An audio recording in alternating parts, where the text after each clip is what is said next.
میرے نبی نے خود فرمایا، انہی کے دعوے پہ میں دعویٰ کر رہا ہوں، 4 کام سیکھ لو مجھ سے پھر موجاں کرو۔ وہ کہہ رہا ہے موجاں کرو 4، اب 5واں بھی نہیں، 5 بھی نہیں۔ انہوں نے کتنے کام تمہارے ذمے لگائے ہوئے نہ دیں۔ میرا نبی کہتا ہے 4 کام مجھ سے لے لو، 4 فرائض آ گئے، نماز، روزہ، حج، زکوٰۃ مالداروں کے لیے، اور حج مالدار ہو اور صحت مند ہو، بیمار ہے تو معاف ہے، اس سے زیادہ کنسیشن اور اللہ کیا دے گا؟ اس کے بعد میرے نبی نے فرمایا صرف 4 کام کر لو۔ صدق و حدیث، ہمیشہ سچ بول، جھوٹ نہ بول۔ اور جہاں جھوٹ زیادہ بولا جاتا ہو وہاں سچ کی قیمت بہت بڑھ جائے گی۔ مارکیٹ میں چیز کم پڑ جائے، ریٹ اپ ہوگا کہ نہیں ہوگا؟ کوئی مارکیٹنگ کرنی پڑے گی، حاشر میاں تو بڑا کاروباری ہے، کوئی کرنی پڑے گی مارکیٹنگ، چیز ہی تھوڑی ہے، ریٹ آؤ جا رہے ہیں۔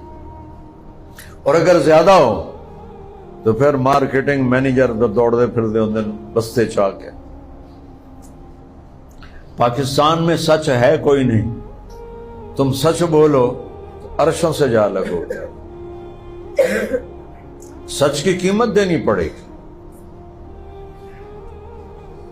مفت کا سودا نہیں، سچ کی قیمت دینی پڑے گی۔ 2، آگے دیکھو کیا ہے، اللہ اس کا رسول تمہیں خوش آمدید کہنے والا ہے۔ اللہ نے یا کافر پر لعنت کی ہے یا جھوٹے پر کی ہے۔ زانی، شرابی، ڈاکو، قاتل، چور، سود خور، کسی پہ لعنت نہیں ہے۔ ظالم پر لعنت ہے اور جھوٹے پر لعنت ہے۔ فَنَجْعَلْ لَعْنَةَ اللَّهِ عَلَى الْكَاذِبِينَ، ساری دنیا میں جو جھوٹ بولنے والے ہیں ان پر اللہ کی لعنت ہو۔ یہ ایڈی وڈی خباثت اور بلا ہے۔ نیت کرتے ہو سچ بولو گے؟ دوسرا فرمایا حفظ و امانت، کبھی کسی کو کاروبار زندگی میں دھوکہ نہ دیا، دھوکہ نہ دیا، دیانتداری سے کام کر۔ ایک صحابی ہیں جریر بن عبداللہ، شہزادے تھے یمن کے، ایمان لائے آخری حج پر۔ اللہ کے نبی ان کو بہت پروٹوکول دیتے تھے۔ ایک دن نوکر سے کہا منڈی سے گھوڑا خرید کے لا، میں پیمنٹ یہاں کر دوں گا۔ نوکر گیا، گھوڑا 300 کا خرید کے لایا، مالک ساتھ آیا اور کہنے لگے حضرت یہ 300 میں اس نے بیچا ہے، آپ پیمنٹ کر دیں۔ تو یہ بے شرعاً بالکل ٹھیک ہے، چونکہ میں اس موبائل کا مالک ہوں، میں 1 لاکھ میں بیچوں یا 5000 میں بیچوں، 5000 میں بھی بیچوں تو بے صحیح ہے، تو مالک کے اندر پہ 300 دے دیو۔ اور یہ صحابی بیٹھے ہوئے ہیں، کوئی آج دا تاجر ہوندہ تھا نہیں 50 اور کٹا، وہ کہنے کہ 400 دے دوں تیرے گھوڑے کے۔ وہ بڑا حیران ہو کے دیکھنے لگ گیا، جی دے دیو۔ 500 دے دوں؟ جی دے دیو۔ 600 دے دوں؟ اب وہ پریشان ہو گیا، کبھی خریدار بھی قیمت بڑھاتا ہے، کیوں جی؟ کہنے کہ 700 دے دوں؟ وہ شک میں چلا گیا۔ پھر آپ نے کہا 800 دے دوں؟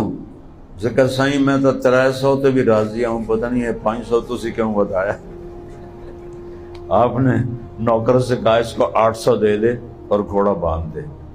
جب وہ چلا گیا، پنجے گھیو تے سر کڑائی، تو نوکر نے کہا حضور میں نے جو 300 میں سودا کیا تھا 500 کس خوشی میں دیا ہے؟ کہا بیٹا اس کا گھوڑا 300 کا نہیں تھا، 800 کا تھا، اور میرے نبی نے مجھ سے وعدہ لیا تھا کبھی کسی کو دھوکہ نہیں دینا۔ تو یہ دھوکہ بنتا۔ تو پہلی بات کیا کہی؟ سچ بولو۔ دوسرا کیا فرمایا؟ دھوکہ نہ دو۔ تیسرا فرمایا اپنے اخلاق اچھے کرو، کسی کو ماں بہن کی گالی نہ دو، کسی کی پگڑی نہ اچھالو، کسی پہ الزام نہ لگاؤ جھوٹا، خاص طور پہ ماں باپ کے آگے اف بھی نہ کرو۔ اف کا ہماری زبان میں ماں بولاوے بیٹا ہر لے صدی راندی، کہ یہ بھی نہ کرو۔ ان تحبط اعمالکم، اف پتہ کسے کہتے ہیں؟ یہ ناخن ہوتا ہے نا، اس کے نیچے جو میل ہوتی ہے اس کو اف کہتے ہیں، کہ وہ نظر ہی نہیں آتی۔ کہ اتنی تھوڑی بھی ماں باپ کو تکلیف نہ دو۔